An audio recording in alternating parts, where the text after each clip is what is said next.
Hello and welcome to this COVID-19 Compositions preview live stream. Thanks for joining me. We've got a really exciting stream planned for you over the next couple of hours, so stick around this afternoon. Throughout the live stream, you'll hear several of the tracks off the album COVID-19 Compositions ahead of its release next Friday on the 2nd of October. For each track, you'll also hear live the featuring musician on that track for a bit of a chat about recording, music, lockdown, the industry, that kind of thing. There'll be some really interesting discussions. And there'll also be a couple of other bits and pieces, such as videos throughout the stream as well. So do stick around. Really looking forward to the event. Before we kick things off with a track, I'll tell you a little bit about the album COVID-19 Compositions for some context. So in April 2020, during the COVID-19 lockdown, I embarked on an ambitious project to create an album serving 3 functions. The album would have 19 tracks, all my own compositions. It would raise money for the charity Help Musicians, who provided invaluable support for musicians who experienced a loss of income due to lockdown. It would bring together a unique collaboration of folk musicians from around the UK who I have been lucky enough to meet and work with since I came to folk music around 6.5 years ago. These musicians have never all played in the same room together and probably never will. Nor in all likelihood will they ever appear on the same CD again. A huge part of this project was bringing people together through music while we were separated by lockdown. So that's a bit about the album, which is, like I said, available to buy next Friday, the 2nd of October, as a physical CD, which look like this. They arrived yesterday, which is very exciting. Next week, available to buy from Bandcamp and Amazon as a physical CD, and you'll also be able to stream it from all the usual streaming platforms. More on that later. And I think we'll kick things off now without further ado with a track, the first track on the album, which is a track called Squirrel Ejection and features the wonderful Finn Collinson. Finn is a recorder player and multi-instrumentalist from East Anglia. Heralded by the Recorder magazine as a folk recorder pioneer, Finn has rapidly been gaining a reputation as one of the foremost exponents of the recorder on the English folk scene, performing at major folk clubs and festivals, including the Sidmouth Folk Festival, Broadstairs Folk Week, and Folk East, and being shortlisted for the BBC Young Folk Award in 2018. I'm really, really lucky to have Finn on the album. He's a wonderful musician. Unfortunately, he couldn't be here live today, so we recorded a short interview a few days ago, so you'll hear that in a moment. But before that, this is Squirrel Ejection featuring Finn Collinson.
That was Squirrel Reduction featuring Finn Collinson.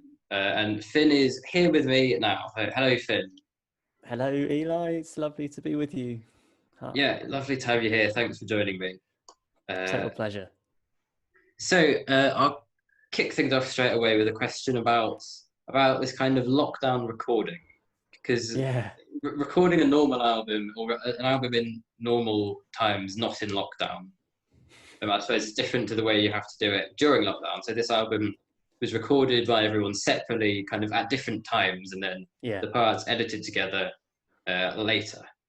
So you've obviously kind of done both. So how did you find that for this album, kind of compared to normal? Well, yeah, it's funny because it's a completely different sort of process in terms of the way everything works, isn't it? And I mean, I've done a few sort of remote session type things for people before, so it wasn't something that was completely new to me. This sort of thing of having someone send you a track and then you add your bit and send it back to them. So it was, yeah, as I say, it wasn't completely new, but I guess being part of an album where everything is being done like that, the whole sort of creative process is sort of happening remotely, that is a different thing. And it's, yeah, as you say, it's a different process to how you might do it in person, because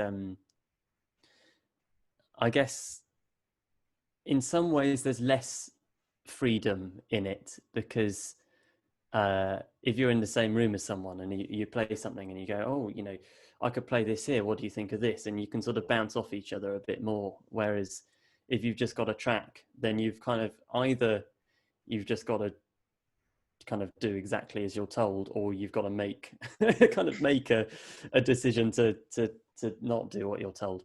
Yeah, But yeah, it's a different process, but I don't think well, for me anyway, it's not something that I think is a worse process necessarily. It's just a different way of doing things, and yeah. can it can result in great things. There's the different outcomes. Well, no, different processes can lead to roughly the same outcome, I guess. Yeah. And as you say, it's something that isn't unique to lockdown, happened before and will happen after. Um, Yeah, and so definitely. and I suppose so. How do you think then that it affects the actual music? Because like you say, when you're in a room playing together, it's Yeah, particularly with folk music. A big part of it is communicating and yeah, responding to what people do.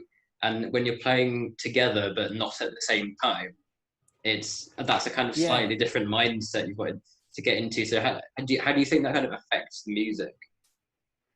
It's it's a funny one, because as you rightly say, that the whole thing of playing tunes with people is that you're sort of bouncing off ideas, you're throwing stuff between each other.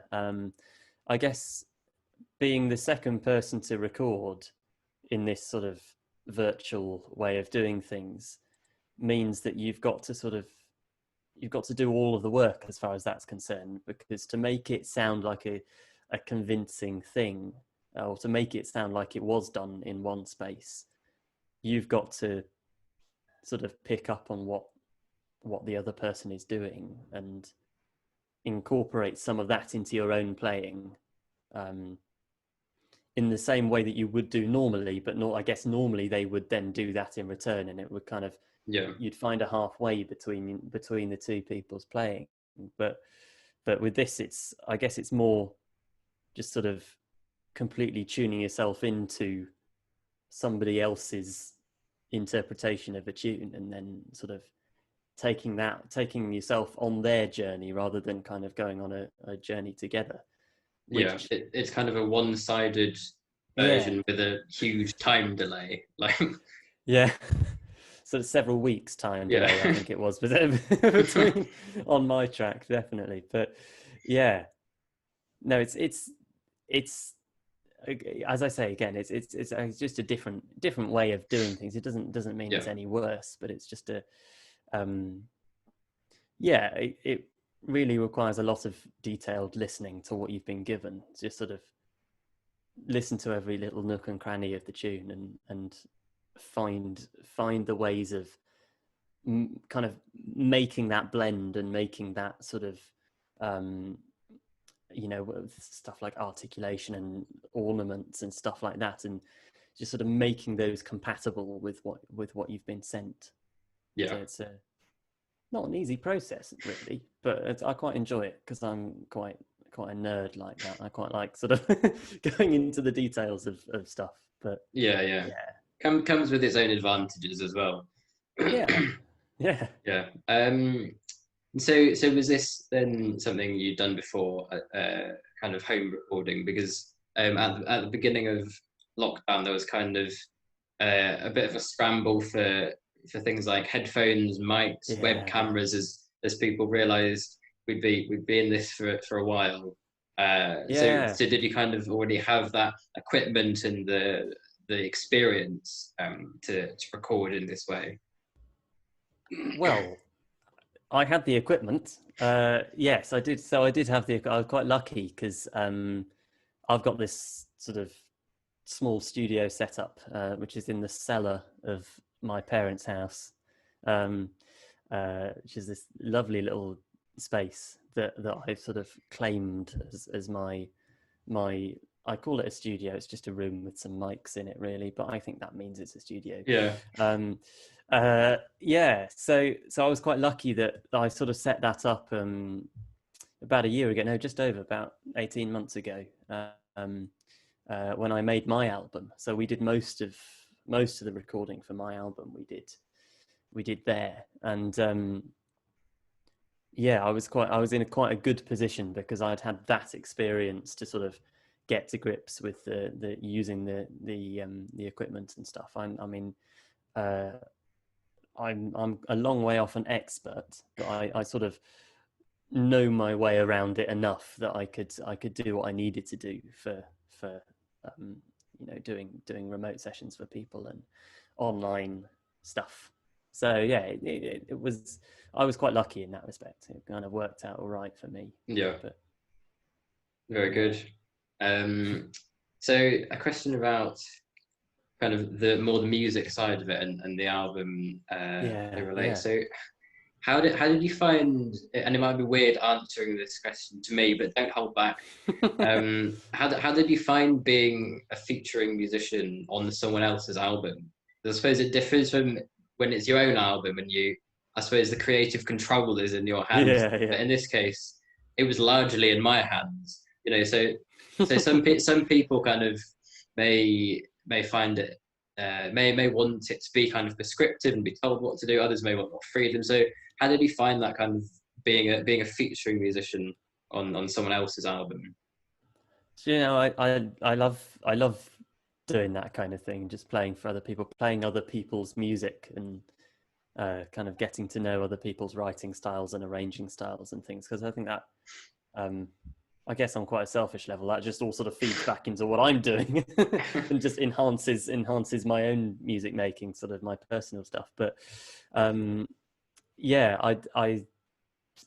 obviously I've kind of had experience of both, of kind of making albums with other people and guesting on other people's records. And I've done stuff where it's been where I've played on other people's albums, but I've done it kind of as a collaborative thing, and I've sort of been there through the recording process. And that in itself, that's another sort of different avenue of recording, because then it's sort of a lot easier to sort of throw ideas into, you're kind of featuring in the band for the album. Yeah, exactly. In this case, it's slightly different because obviously, like, the way you did it was you sent an arrangement and kind of pretty much within a little you'd sort of said, I'd like the recorder in here and the guitar in here, doing these chords. So that was a slightly different process to how I've worked before. But it's as I say, it's like it's learning other people's approaches to stuff. It's trying to realize a vision that somebody else has had is quite an enjoyable task, really. Trying to sort of put myself into Eli Cuthbertson's shoes and say, what what does he mean by this?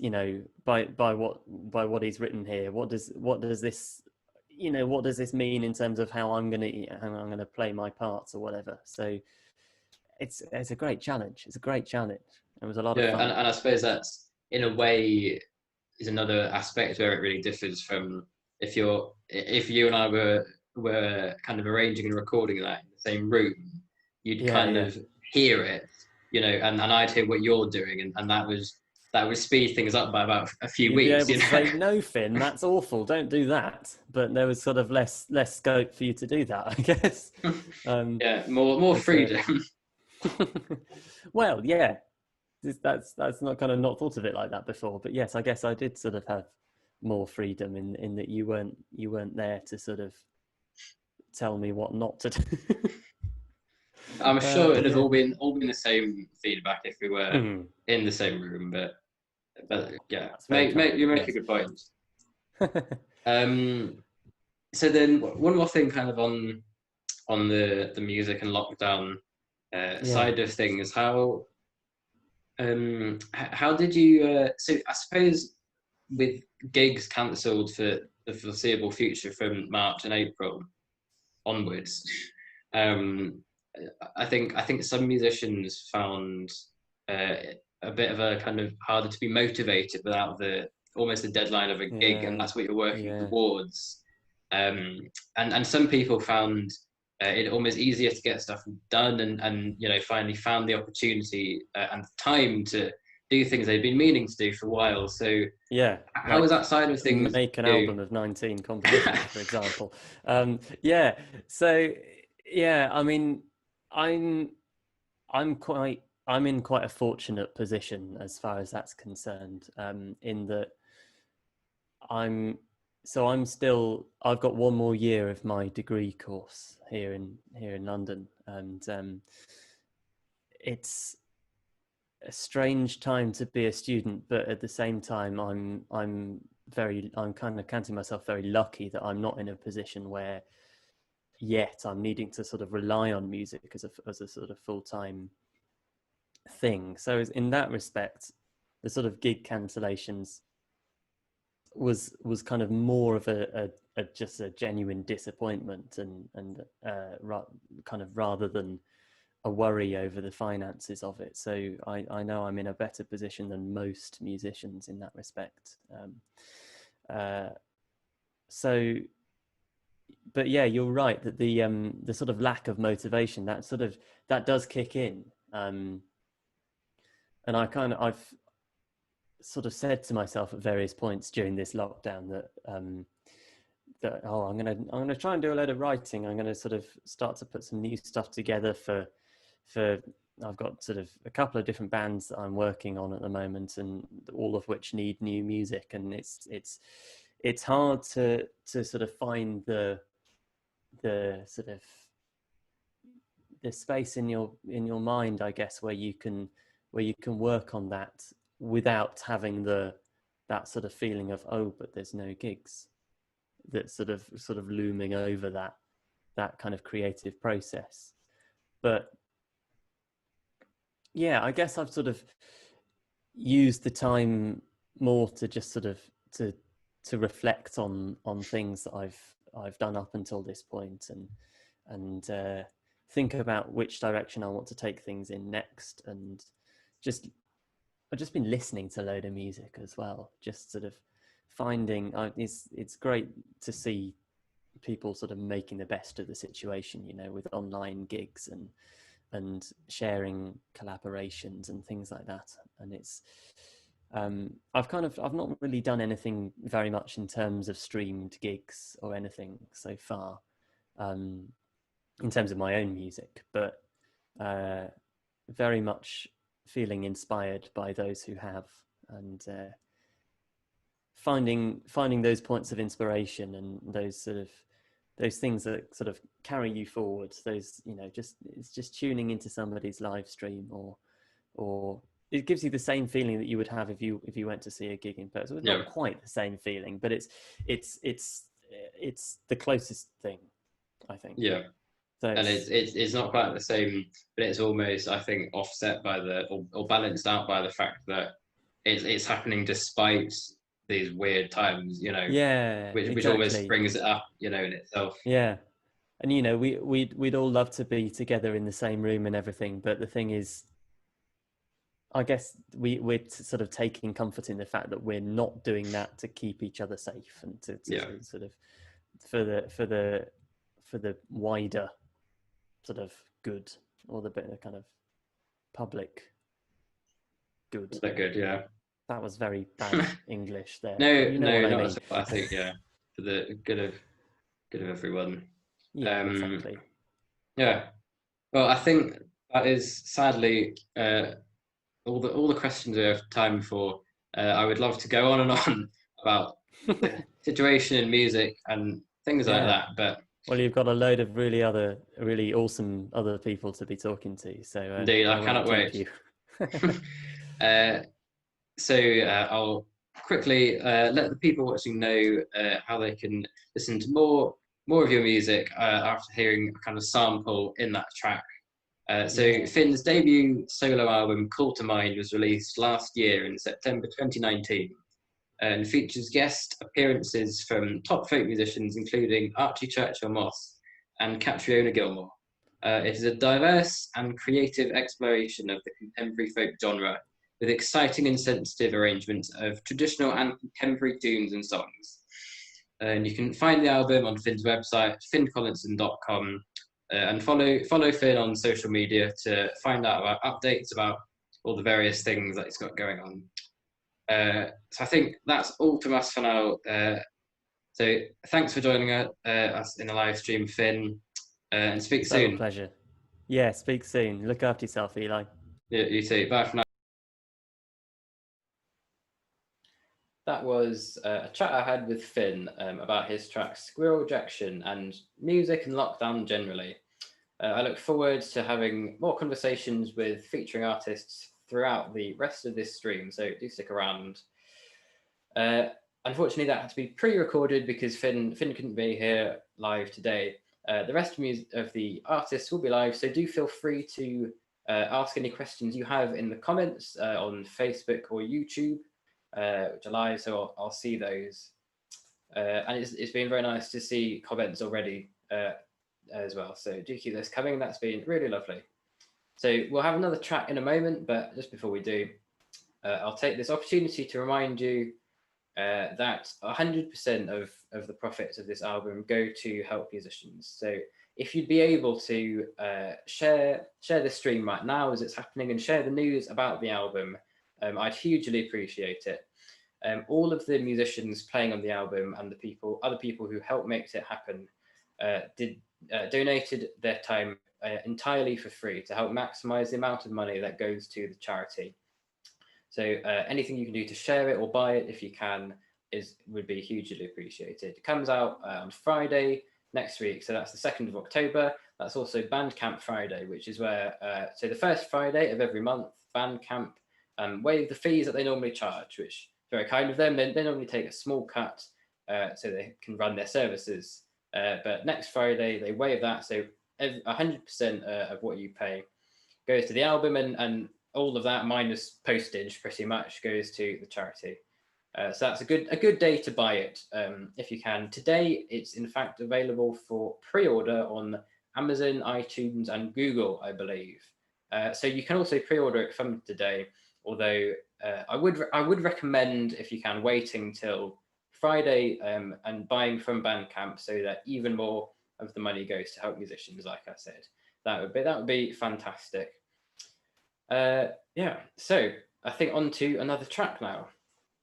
So the next track that we'll hear today is a tune called The Grass Will Always Grow and features the wonderful guitarist David Delarre. David is a musician, composer, and music educator. Through his work with the award-winning singer Eliza Carthy and Steve Harley and Cockney Rebel, David has performed at a number of high-profile venues and festivals across the UK and Europe. He has recently recorded sessions for BBC Radio 2, 3 and 4 and has also performed on BBC One for Jules Holland and BBC One Breakfast TV. His theatre credits include the Globe's production of The Two Noble Kinsmen and the Tony Award-winning Broadway musical Hadestown. So we'll listen to this track and then have a chat with David live. So enjoy The Grass Will Always Grow, featuring David Delarre.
That was The Grass Will Always Grow featuring David Delarre.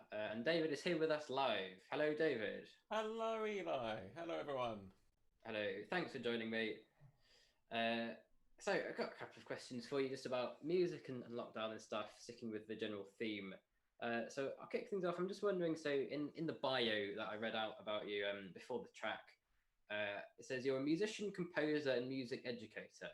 So there's kind of three different fields in the like category of music, I suppose. So how have you found it over the last 6 months during lockdown in each of those fields? You know, has it been different? Has the composing kind of thrived, whereas the performing less so? You know, how's it been different for each? Yeah, I think that's a good question. I think the education side of things has just about saved my bacon. I wasn't doing like one-to-one guitar lessons before lockdown because I just didn't have the time, in all honesty. I used to teach all the time. It used to be my main income. And then when I got busier with my jazz band and with Eliza and various other things, projects, Hadestown, musicals, I just stopped doing it all. And it was quite funny. I kind of like, when lockdown happened, I went through all my emails, which I had like the last year. I've had, multiple people email me and go, David, are you free for guitar lessons? Can you do anything? And I've gone, sorry, too busy. Good luck. And then I kind of like I emailed them all like, "Hello, I'm free now. could you possibly fit me in?" Yeah, kind of handing my cap out in the hope that someone would pick it up, and they did. So I got sort of 4 or 5 students off of that, and that definitely saved me from financial ruin. Living in London has just been a nightmare, to be honest. I wish I didn't live in London at the moment. Um, and then yeah, performing wise, it just hasn't happened. It's just I'm never really been a solo artist or anything like that, so I don't feel comfortable pretending I'm one just because I need the money. So I've kind of given up the idea of going on Facebook Live and doing a PayPal donations gig, and I just think like yeah, some people might want to do it and hear me, but I've never done that before, so why should I start now?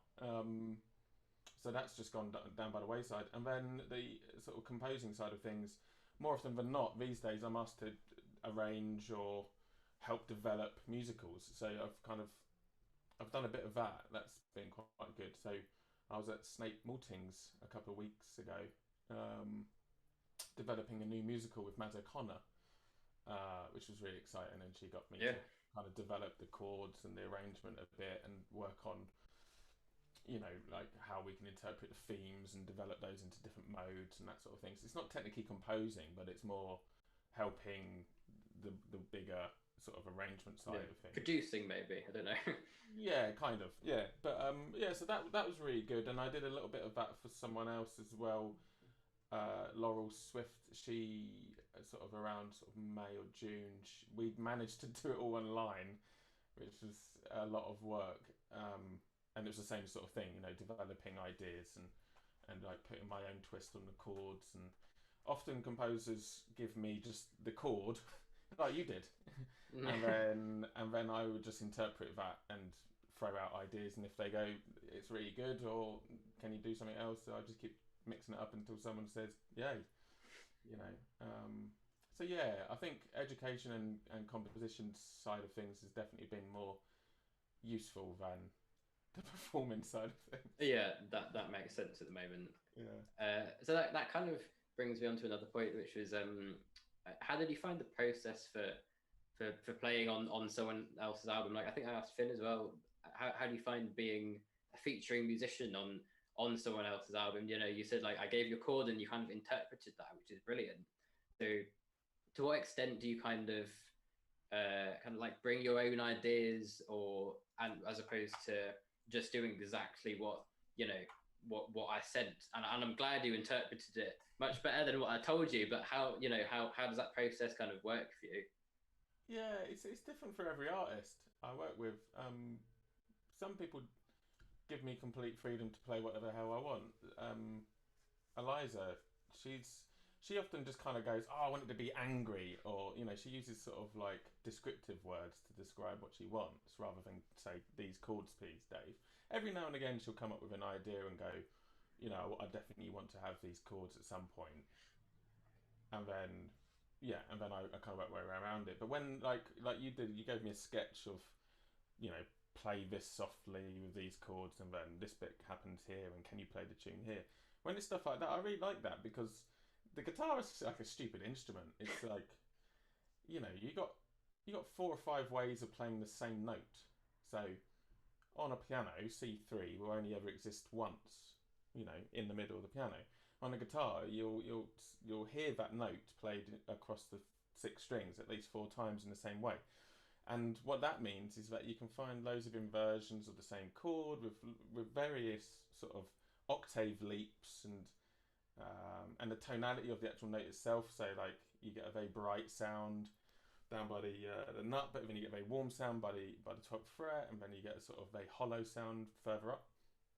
So you can reinterpret things in different ways. You can do harmonics like I did in that tune. So I kind of just see it as first of all, I kind of like, I often kind of immediately go for as much as I possibly can. That's my initial instinct, and I think I've slowly got out of that habit. I don't like it, so it's like, oh, I'll play loads of chords and I'll throw in this extension and that extension, and then I'll do this and then I'll do that. And then over the years, that style was just kind of falling by the wayside for me, and I often find myself just like kind of like playing the whole thing really like way too much, and then I just listen back to my recording. So often I record myself, and then I listen back to it and I just like, doesn't need that, doesn't need that, doesn't need that, doesn't need that, cut that, that's rubbish, that's rubbish.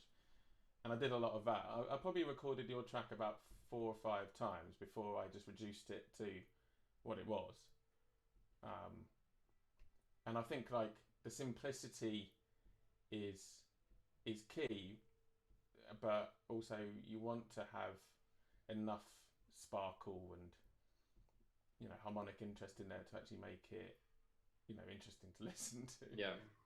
Like I think Dennis Carhill. Do you know Dennis Carhill? Like his guitar playing for me is like perfect, because he'll come up with the most simplest idea, and he'll just move between 2 chords using just one note, and he'll just go from like a D major to a G major, but he'll make the D major with a sus4, so it would have a G in it, and it would just be like 1 note difference between D and G.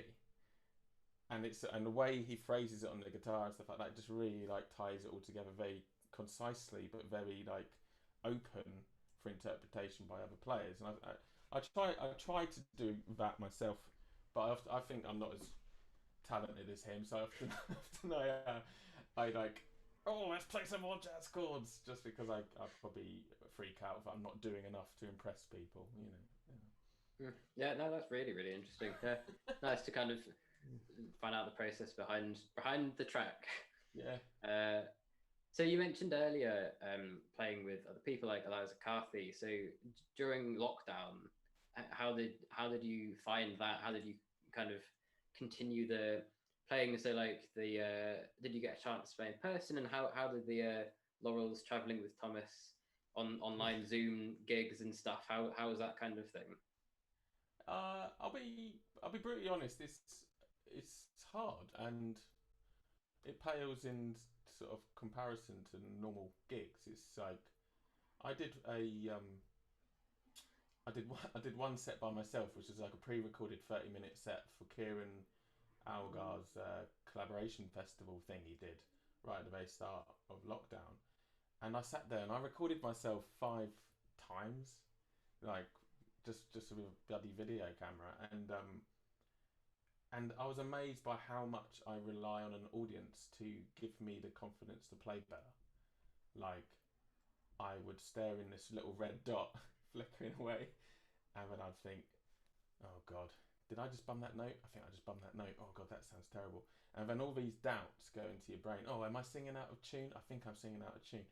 And then as soon as you start sort of coming out of yourself and looking back at yourself as a performer, I think it all goes to shit, basically. It's like, as soon as you're not connected with the thing you're singing about or playing the guitar or melodically, I think like you've lost something.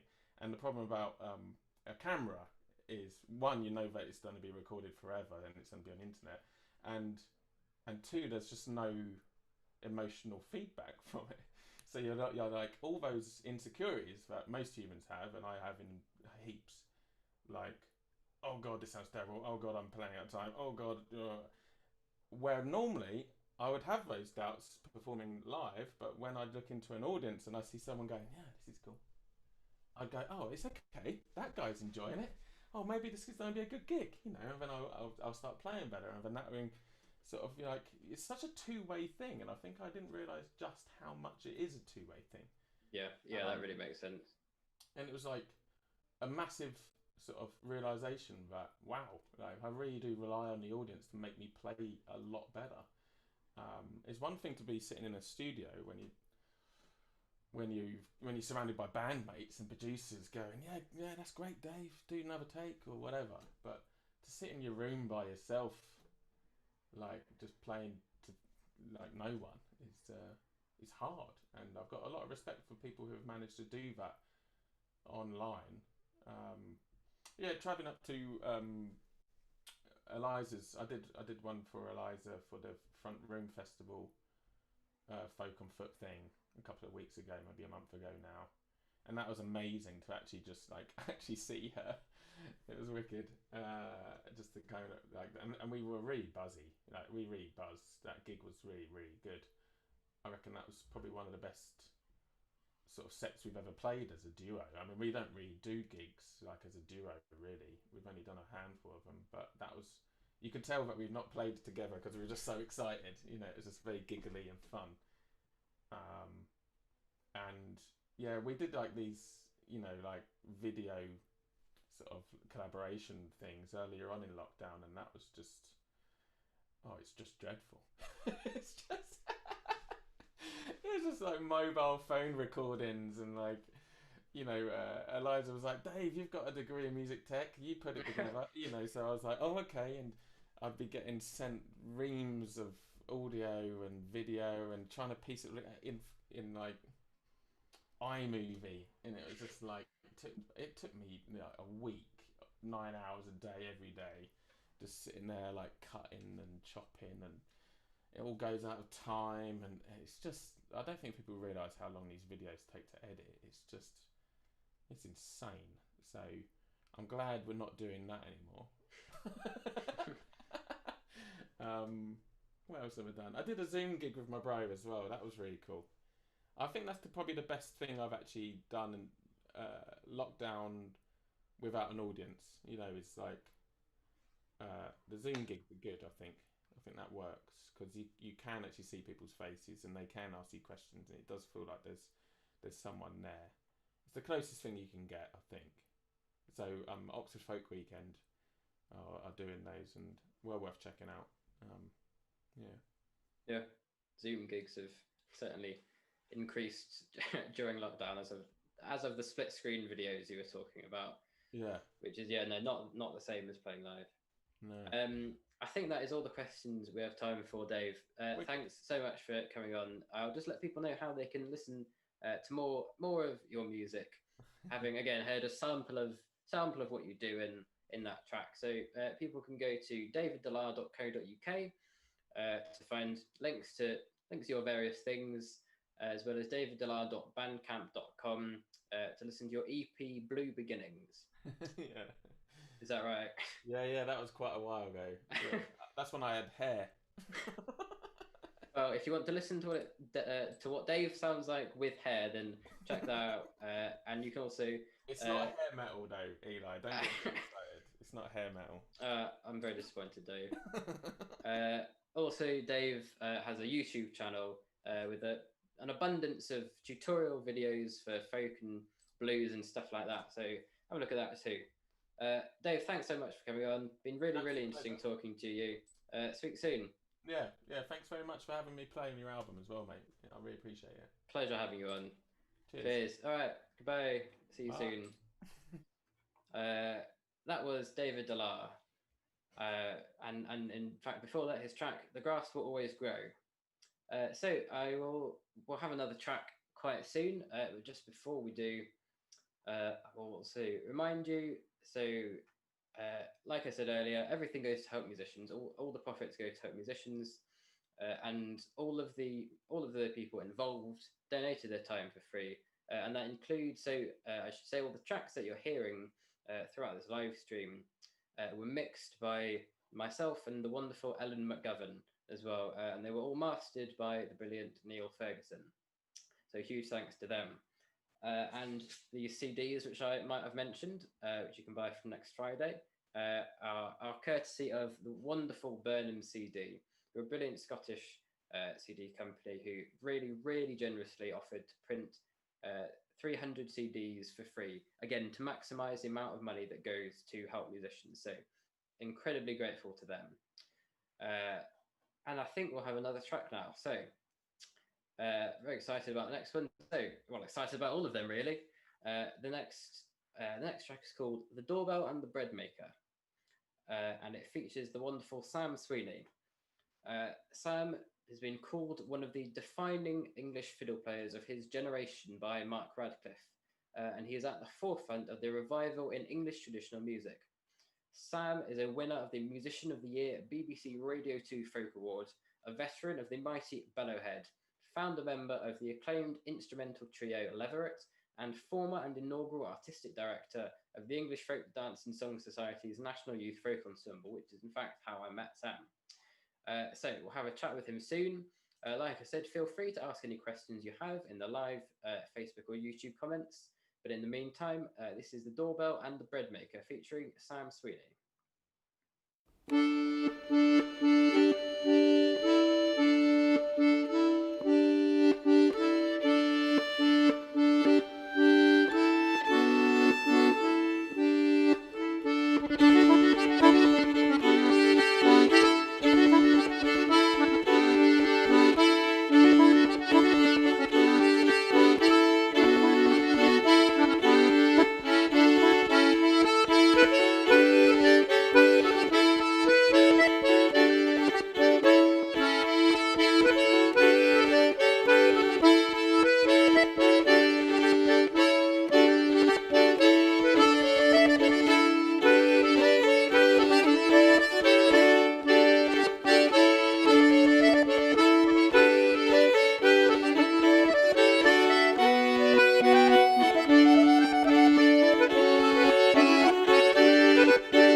That was The Doorbell and the Bread Maker featuring Sam Sweeney. And Sam is here live now. Hello, Sam. Hello, Eli. How are you doing? Yeah, I'm very well, thank you. How are you? Yeah, pretty good, actually. Not too bad today, thank you. Good. So I'd like to ask you a question about the kind of the music industry and how things are looking, because obviously, you know, all gigs were cancelled over lockdown. A few started reappearing in the last month, kind of in-person gigs. Yeah. But the future is looking a little bit brighter. Gigs have started reappearing. So how's that been for you? How does it look to you? Do you think it's kind of false hope, or is it are things looking brighter for the future? I mean, let's not try and be too bleak about it. I mean, it's been, obviously, as Dave just said, you know, it's been incredibly challenging, and I've had so far 6 tours cancelled, load of festivals, and you know, a lot of other stuff, and it has been hard, of course, because the thing is that in this job, the best bit is gigging, and all the stuff that you do on the periphery, like all the emails and the blah blah blah blah blah, you sort of tolerate it, and the driving, and you know, you sort of tolerate it because there's a gig coming. And then, you know, now there aren't really gigs coming. I mean, as you said, there are a few places like King's Place are starting to put stuff on, and St George's Bristol is starting to put some stuff on. So, you know, there are things happening. I think the big problem, Dave mentioned it as well, like one of the biggest problems is when you're doing 100, 150 gigs a year, you're kind of match fit, if you know what I mean, because you're playing a lot. And so as a band, you can gel in Leverett. We're kind of bang, you know, all together. We can go and do a gig pretty tightly, and then we haven't played for so long, so you get together in a room, and then you expect to just be able to do a gig, but of course you haven't done anything for 7 months. So it's kind of like we've lost our, if you compare us to athletes, not in physical fitness, but like we're not match fit. And I think that's a big problem for a lot of musicians, is that we're just not playing. So it's not the same. But yes, great that gigs are happening. And I've got potentially three gigs in person before Christmas. And That's very exciting. Yeah, no, it is. I really admire actually venues that are putting stuff on. And actually going, we are going to do something now, and do a lot of gigs are doing like a matinee and an evening, which is cool. You know, that's great because we get to do 2 gigs in a day. So yeah, but it is brutal, and I don't think that gigging will actually return as it used to be. I don't think it will return till at least 2022. I can't imagine it will. But yeah, there we go. We can have some level of optimism, but yeah. Yeah. So you mentioned Leverett, and of course you play with lots of other people. So over lockdown, where you know the whole point is not playing with other people, how was that particularly for bands? Very, very, very hard. Very hard. And I think the thing that I've realised is that you know, my musical colleagues, my bandmates, are also my friends. And actually, because when you go on tour 2 or 3 times a year, you're hanging out with your mates all the time. So as well as it being a kind of musically lonely place, it has been a socially lonely place, you know, which is odd. But Leverett, we've had a couple of fantastic gigs. We did the Folk Weekend Oxford Zoom gigs, which, as Dave said, if you haven't checked them out, check them out, because they're booking the best people. They're doing 2 or 3 a week, and the coolest thing about it is that at the end of each track, people can unmute and give you a round of applause, which is so lovely. So we did that, and we were very lucky to get to do a pre-recorded streamed gig at St George's in Bristol as well. Having said that, you know, we were supposed to be touring Germany now, maybe next week, and that's all cancelled. And things like, you know, if COVID-19 wasn't enough, you know, Brexit is going to really make that German tour slightly more difficult next year as well. So, but we're trying to be optimistic. And actually, Leverett, you know, we've got this live record that we recorded just before lockdown started, on the tour, not knowing we wouldn't be touring again for a long, long time. And we recorded some gigs, and we're whacking that out as a live record, which is coming out in 3 weeks. So that's a cool thing, and it's nice to be able to bring some joy and some music to people in this funny time. So Yeah. So a question about kind of relating back to the album a little bit, which is obviously all tunes that I wrote. There's a kind of funny thing about original tunes and folk music, because although it's hard to pin down the definition of folk, like largely you include the word traditional probably in folk tunes for a definition. So what place do you think contemporary tunes have in folk music? Wow, what a question. Do you have an hour? Yeah, I've got all day. I'm guessing the wonderful people joining us online haven't got all day. I think. Well, how old are you? About what? 17, 18, something like 16. That? 16. Okay, so when I was your age, and I had only just discovered that English traditional music was a thing, and I for 4 or 5 years I was really, really into English traditional tunes, like in a very big way, and I was quite sort of.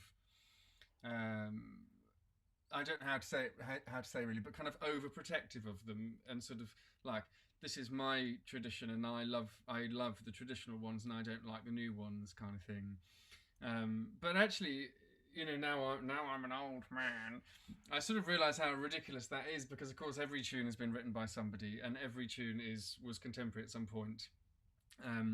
What I really love about a lot of modern tunes, contemporarily written tunes, is that they are the sort of contemporary influences on those musicians that write those tunes can be so apparent. So like you look at the 18th century, late 17th century Baroque tunes, they kind of sound Baroque because that's what was going on at the time. That's that influence coming into that music, and so of course some tunes that you write nowadays might sound like some pop music, or might have a so I've really turned around on the whole contemporary tune thing. I'm a massive fan of contemporary tunes because they very much reflect the music that's going on at the moment. What I find really amazing is when somebody writes a tune in 2020 that sounds like it could be traditional. Yeah. And that is unbelievably rare. I mean, I can't really think of any examples right now, but if someone writes a tune and then someone at your gig comes up to you. It happened to me once actually with this tune that I wrote called Gallons of Cognac, and a man called Keith Kendrick, wonderful Derbyshire musician, came up to me and said, "Oh, is that one of the Lost Morris tunes of Lichfield?" And I was like, "Yes," because he thought it might be traditional. And I think that's a heck of an art form there. Yeah, right. That's like the highest compliment you can get for a contemporary folk tune. Absolutely, yeah. And John Dipper tells a similar story where he walked into a session and they were playing Kennington, his jig, which is sort of really well known. And he sort of walked in, and then it finished, and someone said, "What was that?" And they said, "Oh, it's trad." And John was in the pub, So quite amusing, but a huge compliment. And I think they sit fine with each other in the tradition because, we have no idea how Playford music was played. So when Leverett play a tune that's from the Playford collection, we're playing it in a contemporary way. No, we haven't got drums and guitars and stuff, but actually, arguably, that's less contemporary than just sitting down and playing music. So I think they sit alongside each other perfectly, and I'm much more comfortable with it now than I was when I was your age. Yeah, that's really interesting. Yeah. I think one more quick question. We're running quite behind, but I'm just loving talking to everyone about this sort of thing. So I think we might as well keep going. So a question, similar-ish to one I've asked before, I think. When playing on someone else's album, how do you kind of maintain that balance between adding your own style and ideas and keeping the balance of adding your own style and ideas and kind of the writer's like original arrangement and stuff? Yeah. Which you did perfectly in the example we just heard, but what's your process for doing that? Well, for me, it's very different, right? So if you had happened to be a guitarist, primarily an accompanist, it would have been a very different process, right? So But when you are collaborating with a melody player, I mean, I know you have a chord hand as well, but like when you're collaborating with a melody player, I think it is so crucial to really sort of be able to tune in to that person. And like we haven't, yeah, we've played a bit, me and you, but we've never just sat down, me and you, and like played for hours and hours and hours. So like in terms of knowing each other's where each other might go musically, or kind of inflections and articulation and blah blah blah. I mean, it was actually quite difficult, but I kind of embraced, like Finn said, it's cool. Like it's embracing the challenge is cool. I think the thing with you, and may I say, huge congratulations. And I think some of the stuff you've written is just amazing. But some of the stuff with you is because you're so in tune, you're so kind of surrounded by this music, and you're so kind of into it, and you're so entrenched in everything. It's very different to recording for somebody who just wants a bit of folk music on their. So I want a fiddle on my pop record. It's like you send anything to them and they'll be delighted because it sounds folky. Whereas collaborating with someone like you, because you're so entrenched in it, it was like, oh my goodness, okay, this has got to be really quite tasty. So it was, yeah, it was cool. And I just wish we'd got to play together as a duo for about 24 hours before we'd done it. But maybe we will one day, you know, maybe we'll get to a proper play. So yeah, but I've done loads of remote recording over the years, for whether that be for albums or for films or TV or whatever. You know, it's a thing that I'm very used to doing. And again, as Finn said, it's not worse, it's just different. But I would so love to play this tune with you one day in the flesh, Eli. That would be good crack one day together. That's all fascinating. That's all the questions you have time for. But thanks so much for joining. I'll quickly tell people about the rest of your music. So your album Unearth Repeat came out, and people can buy that. So that celebrates a new direction, not only for Sam but for English music. His new band are injecting into the English tradition something that has never been heard before. The music has the groove and swagger of traditional English music, with the huge sound, flair, energy, and festival spirit of bands coming out of the Celtic and Scandinavian music scenes. And I think we all need a bit of the festival spirit at the moment. So you can find that on samsweeneymusic.com. And Sally also mentioned Leverett's new album coming out soon. So leverettband.com, is that correct? Yes, leverettband.com. Very good. Where people can find that. Brilliant. Sam, thank you so much again. Look after yourself. Speak soon, hopefully. And you, Eli. And congratulations on a great record. Well done. Thank you very much. It's very kind. Cheers. Bye-bye then. That was Sam Sweeney and his track The Doorbell and the Bread Maker, and then a bit of a conversation about it as well. So again, we'll have another track soon. Thanks everyone for watching this far and sending in comments. It's been really nice to hear. I'll also mention at this point, do stick around till the end of the stream, because we've got a very, very exciting video, which is, so the final track on the album features all of the musicians who are playing on the rest of the album. And there's a video for it as well, a music video, which will be released at the end of the stream. So stick around to then. That's really, really exciting. I can't wait to share that with you. And we'll talk more about it as well later on before we play it. In the meantime, another track. We'll hear now a track called Sorry About All the Mustard with the wonderful Elisabeth Flett. Elisabeth Flett is a Scottish multi-instrumentalist, theatre maker and writer who moved to London in 2013 to study music at the Guildhall School of Music and Drama, winning the 2017 Rose Lawrence Academic Award during her time at the school. She graduated with a first in 2017 and now enjoys a wide-reaching portfolio career. She's a member of a number of bands and ensembles, such as London-based folk trio Solister, who won the Guardian Folk Album of the Month September 2018, and folk duo Shamblestone, who won the BBC Radio 2 Young Folk Awards semi-finalists 2017. So we'll have a track to Elisabeth after, and in the meantime, this is her track, Sorry About All the Mustard.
That was Sorry About All the Mustard, featuring Elisabeth Flett, who is now here live as well. Hello, Elisabeth. Hello. Hi. Hello, thanks for joining me. It's great to be here electronically. Yeah. So a question about a few months ago, you had an injury, didn't you? So I'm wondering how you balance that, and I suppose an interesting thing about lockdown was some people played music a lot more, finding they had more time, and some people a lot less because nothing was happening. So was that a result of lockdown and playing more? And obviously you've been working on an EP, which we'll definitely talk more about as well. But was that kind of going to happen anyway, or was that the result of lockdown music? Yeah, well, I originally thought that it was down to lockdown music, but I think it was actually down to lockdown typing. So I stopped doing the wrong thing and then wondered why it wasn't getting better. Yeah. So yeah, I mean, it's not completely vanished, but my muscle pain has got much better. And it was just down to my life pre-lockdown involved a lot of doing bits and bobs of lots of different things. Like I was a nursery music teacher, and I did some rehearsals and various different instruments. You also do a lot of traveling around London, because now I'm living in Aberdeen, but last year and early into this year I was living in London. So there's lots of traveling where you're not doing anything with your hands, with your muscles. And all of a sudden I went from that to kind of doing hours every day of working on my laptop and working on the EP at the start of lockdown, and overused my hands and overused my arms. So let it be a warning to everyone. Yeah. Don't let the extra time get to the muscles. Yeah. Yeah, don't be on Twitter whilst on Netflix. That's also that. If you take anything from me today, yeah. So your EP, Barbed Wire Goodbyes, came out yesterday, in fact. Yes, it did. So that was in the works during lockdown, wasn't it? So tell me about that. Yeah, so it's an EP that I've been planning since November last year, and it was originally going to be this big thing. I was going to do a Kickstarter campaign for it. It was going to be in a nice recording studio and recorded sometime over this summer. And then COVID happened, and I realized that getting into a recording studio was going to be very unlikely this summer, but I still wanted to do it. So I decided, much like yourself, that if I wanted it to happen, then it was me that was going to have to do it. So I wrote a couple more songs, and I bought a couple more toys to play with in terms of what I could do. So like a better vocal mic setup, a better bits and bobs, and just had to go at making it myself. So I say that it's a concept EP because it's based around the idea of safety and what it means to be someone that has safety and what it means to be someone that doesn't have safety. And I explore that concept in various different ways throughout the EP. Yeah, everyone should definitely check that out. I'll let people know where they can listen to that in 5-10 minutes. But for now, so I'm wondering, so you said you're in Aberdeen at the moment.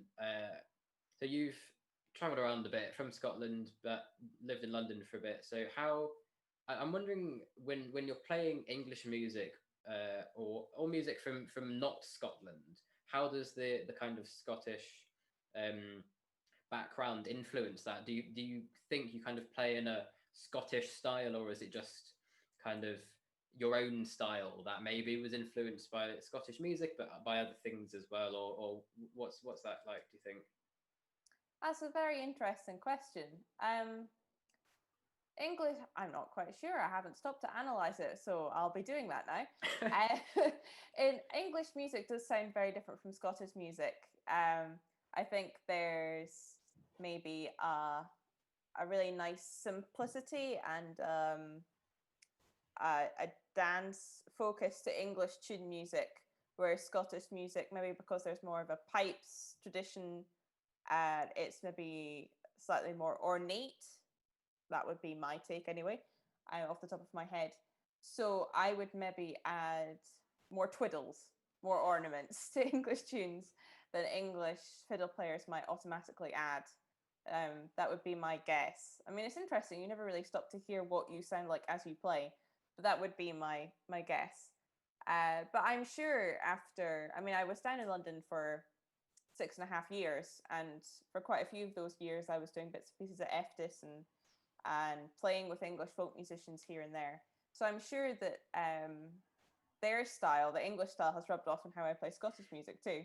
But I do pride myself on being a bit of a, I think it, as was said in my lovely introduction, I'm proud to be a portfolio musician, and I do take that with genres as well. I'm proud to be someone that is a genre portfolio musician.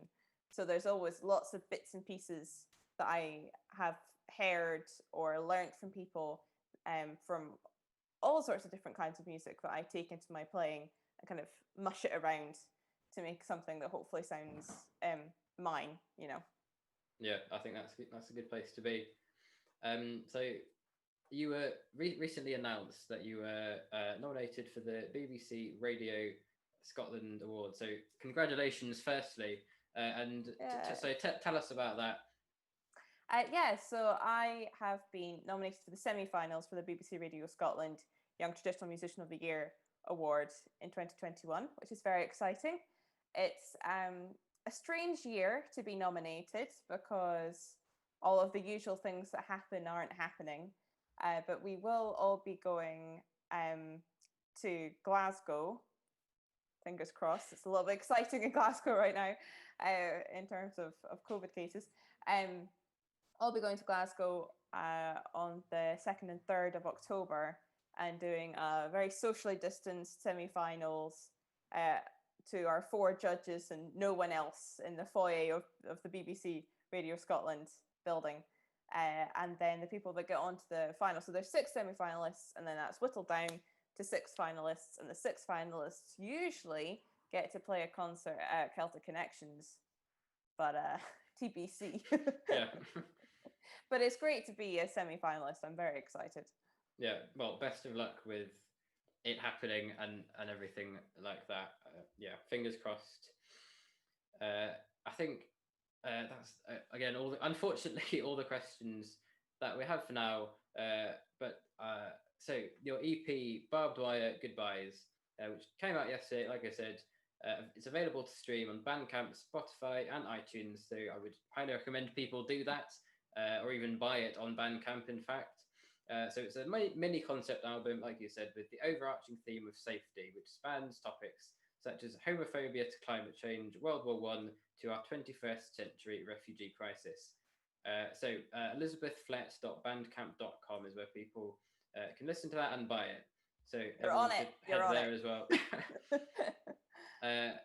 Elisabeth, thank you very much for coming onto the live stream for a bit of a chat, and thanks for playing on the album as well. Oh, thank you so much for having me. It's a great album with which to be involved. It's great. Many thanks. Yeah, so hope you're well. See you soon, hopefully. And yeah, goodbye for now. Bye. Cheers. Yeah, so that was Elisabeth Flett. And before her track, Sorry About All the Mustard. So in a minute, we'll have something slightly different. But before we do, I will also quickly mention that the artwork that you're looking at when you listen it, when you're hearing one of the audio tracks, and in fact, what's behind me right now is artwork that Rowan Collinson designed for the album. Rowan's a very talented artist and musician. She plays on the album and designed all the artwork for it as well, which is absolutely brilliant. So very lucky to have her doing that. And we're going to have now a video, a music video. It's one of 2 music videos that you'll see this evening. This one is a music video of a track called Trapped in Freedom, which features Rowan Collinson. And yeah, don't think there's necessarily much more to say about it. So it's a track from the album with Rowan. Yeah, I'm trying to remember if there's anything else to say. I think we'll just go to the video then, and then we'll be back after that. So yeah, this is Trapped in Freedom. Hope you enjoy it.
that was Trapped in Freedom featuring Rowan Collinson.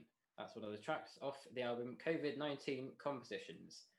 Available next Friday from Bandcamp, Amazon, and all the usual streaming platforms. I'll also thank Tom Evans, who has been behind the scenes running all of the live stream technology stuff that I don't really understand. Huge thanks to him for making this all possible. Really, I would not have been able to do it without him.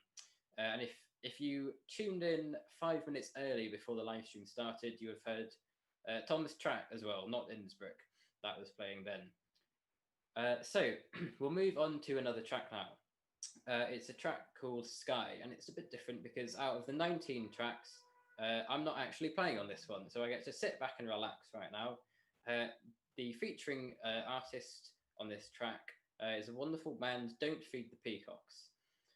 Don't Feed the Peacocks are graduates of the National Youth Folk Ensemble and were nominated for the prestigious BBC Radio 2 Young Folk Award in 2019.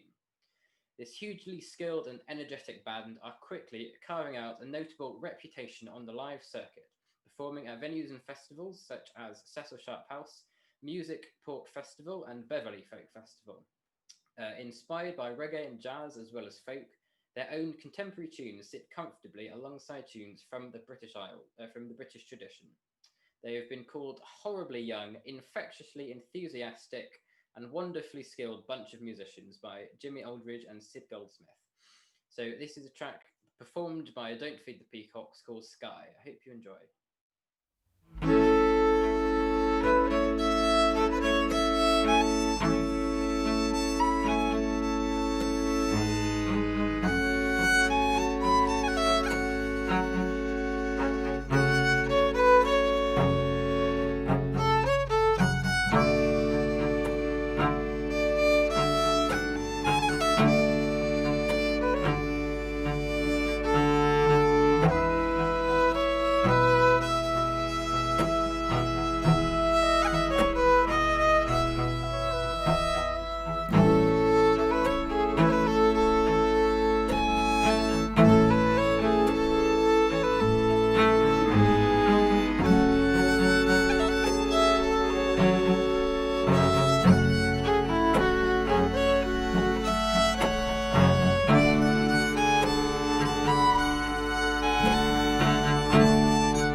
That was Sky, performed by Don't Feed the Peacocks.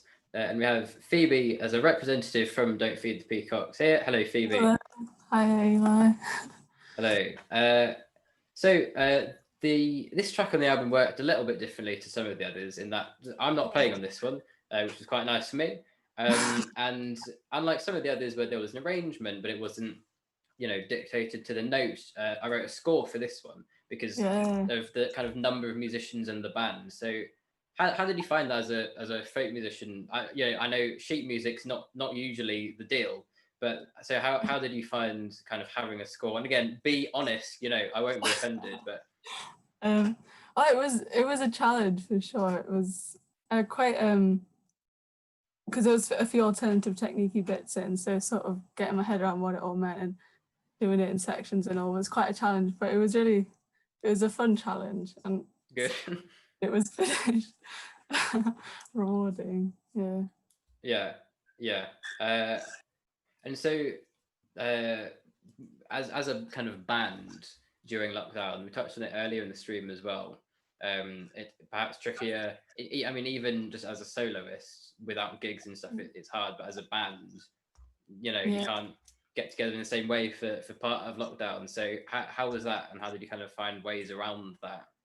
Yeah, like as Sam was saying, the sort of you're not up at your level with everyone. But we had one rehearsal over lockdown a while ago, and I thought it was actually quite good because we're all sort of in education, uni a little bit, that sort of time. We're all sort of learning different things, and when we did come together for a rehearsal, it was quite different because everyone had all these different influences and stuff that they were excited about. Having not played together for a while, I found that was quite a cool thing because then there was more different angles that we had to go at in the rehearsal, which is fun. That makes sense, yeah. So what about kind of on recording the track on the album or other bits you've done as a band over lockdown? For example, the kind of split screen videos that you see, how's been doing things like that with the band when kind of normally you'd be responding to each other live, like through the music. How is it when you can't hear what the other people are playing? We've sort of focused more. We spent a little bit of time doing a video, well, quite a long time actually, which was Alex Lord, who's in the band fiddle player. He put that together for a while, and we sort of focused on the fact that we were in all these different places and filmed different things, and it was pretty like wild at times and all this cool editing. So that was really fun for one of the tracks we already had down to just explore that creatively and just send messages and have Zoom calls about it. We haven't done so much split screening. We've all been off doing different things, but the recording thing is relatively new for me. I'm very not tech savvy. All my equipment is ancient, but I found my dad's one of those Zoom things with the mic. So I've been using that, plugging it into things, which is a good thing to learn.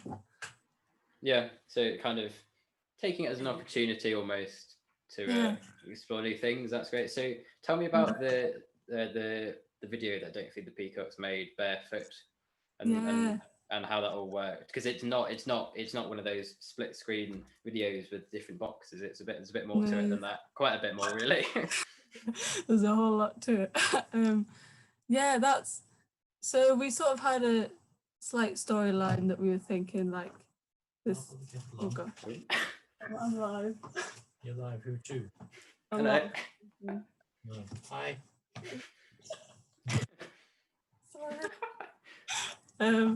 What was I saying? Oh yeah, so we had a bit of a storyline with like Corey, who sang in the track and plays viola. She, like, her being the girl that the story's about, like going out in the middle of the night and dancing on the moon, and it's all sort of woo. So we had that and video bits of Corey and disco balls, and then we all like danced with fairy lights on us and videoed that and all these different things, and then they all got put together in a quite sort of creative. We were just sort of trying to be creative and grasp the sort of ethereal quality of the song that Corey wrote. Yeah, that's really interesting. It's quite a unique. It's a really like unique video. You know, you don't like see stuff like that. It's really cool. And you're working as a band on you've got another video in the works, don't you? Which is a slightly different thing. So what's that like?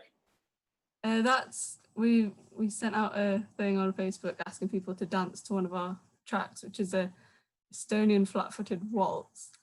And we've played this track for a long time, but we don't actually know how to dance that dance. We've had a look on YouTube of all these really cool, like, strange dances, but we don't really know much about it.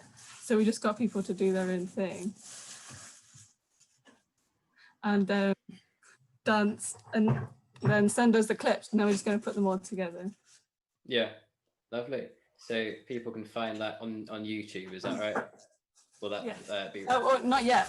Not yet. No. So Barefoot music video for Don't Feed the Peacocks is on YouTube at the moment, and this is in the works. So keep an eye out for that. You can follow Don't Feed the Peacocks on Twitter and Facebook, and also check out don'tfeedthepeacocks.bandcamp.com for the album that you released. Don't know how many years ago now, but yeah. Back in the good old days. So I think that's all we've got time for now. Phoebe, thanks for talking to me. Thank you. And have a good rest of your day. Yeah, cheers. Bye. Bye. That was Phoebe Harty on behalf of Don't Feed the Peacocks and their track Sky. So we'll have another track that Phoebe is on, in fact, next. A track called Pirate's Ale. Features Phoebe Harty, who we just heard from, and John Hinton, who we will hear from after the track. John did some other bits on the album, which we'll talk about in a moment as well. But yeah, so one last reminder that you can buy the albums on Bandcamp from next Friday, the 2nd of October.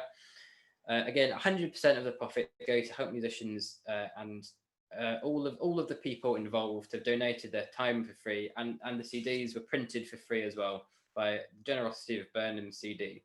So obviously incredibly appreciate everyone supporting this project, and if you can buy it or share it or anything like that, that would be a huge help. So for now, here is another track from the album, Pirate's Ale, featuring John Hinton and Phoebe Harty.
was Pirate Ale featuring John Hinton and Phoebe Harty. And now John is here live with us. Hello, John. Hello.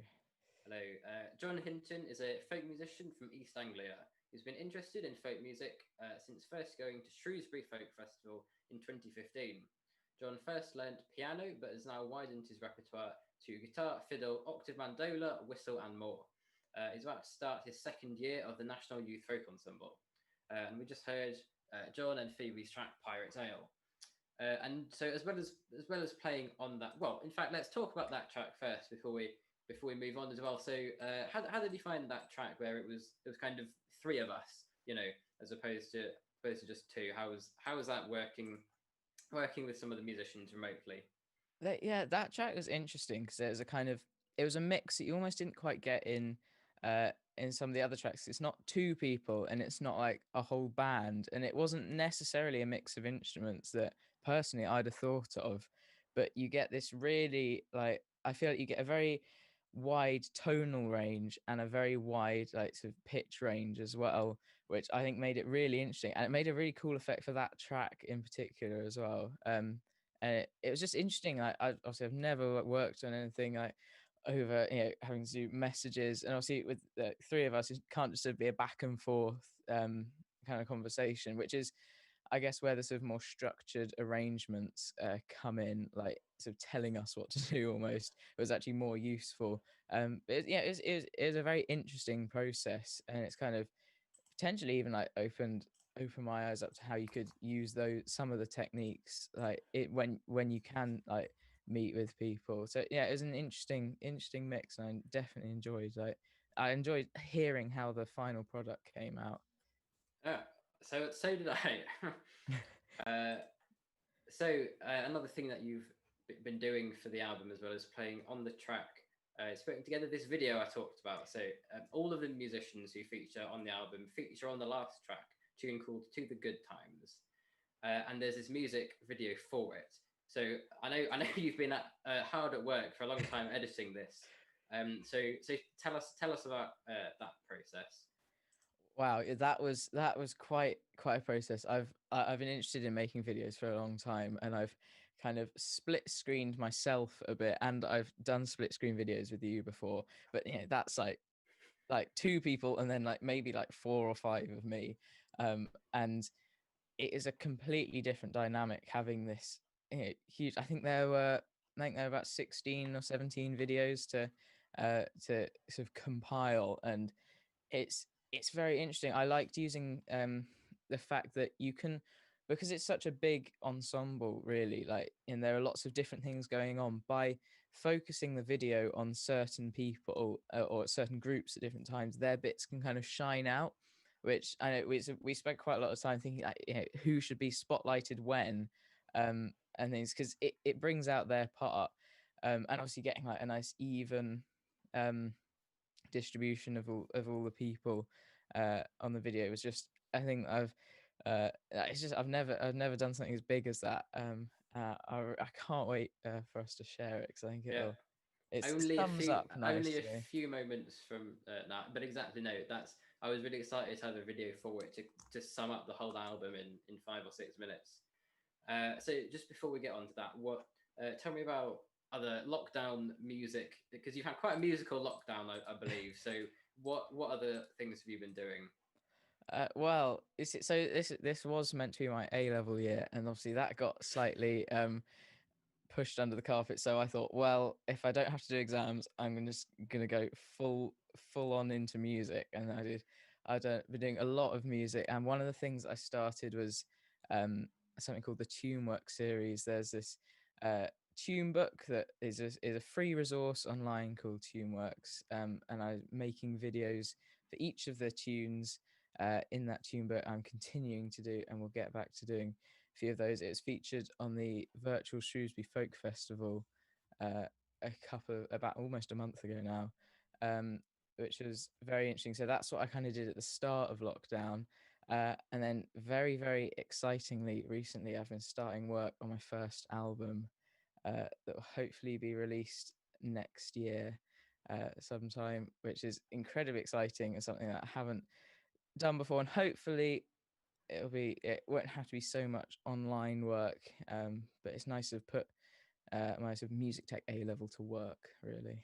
Yeah, looking forward to that. So everyone, to find out more about that when updates are available, you can follow John at John Hinton Musician on social media. And I think we are ready now for the video. For some reason, the stream on Facebook has had a bit of a glitch, so apologies everyone for that.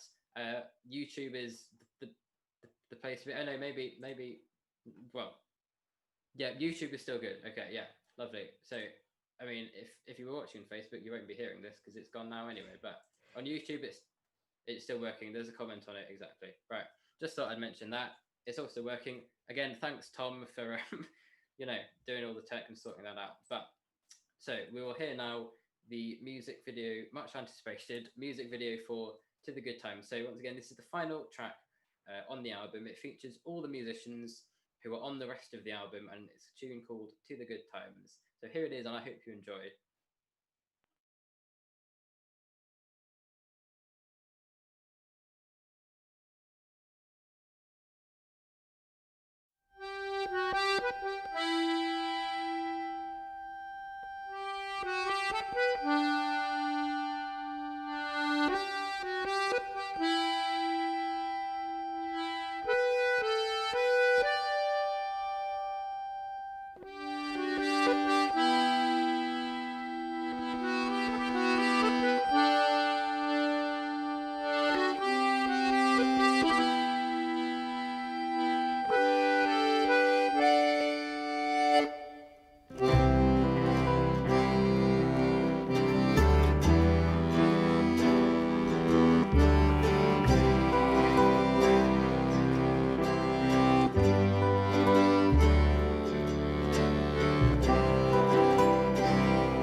that was To the Good Times, featuring all the musicians from the album COVID-19 Compositions, a video edited by John Hinton.